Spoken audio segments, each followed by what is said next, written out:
ఆ కుటుంబంలో తండ్రి చాలా పేదవాడు, తల్లి కూడా పేదదే. వాళ్ళ పిల్లలు తోటమాలి, వంటవాడు, ఆఖరికి కార్ డ్రైవర్ కూడా పేదవాడే.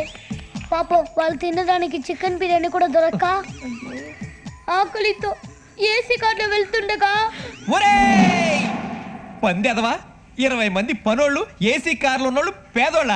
ఇది రాయడానికి నువ్వు స్కూల్ ఎగదొప్పుతావా? పైగా థింకింగ్ నేను స్కూల్ కి వెళ్ళను, కడుపు నొప్పిగా ఉంది. పొద్దునుంచి ఇది రాసుకుంటూ ఏం తినకపోయేసరికి కడుపు ఖాళీ అయ్యి కడుపులో నొప్పి వచ్చింది నాన్న. మరి నాన్న కూడా తల నొప్పి నొప్పి అంటాడు. తల మొత్తం గాలి అయినా మమ్మీ. సత్యం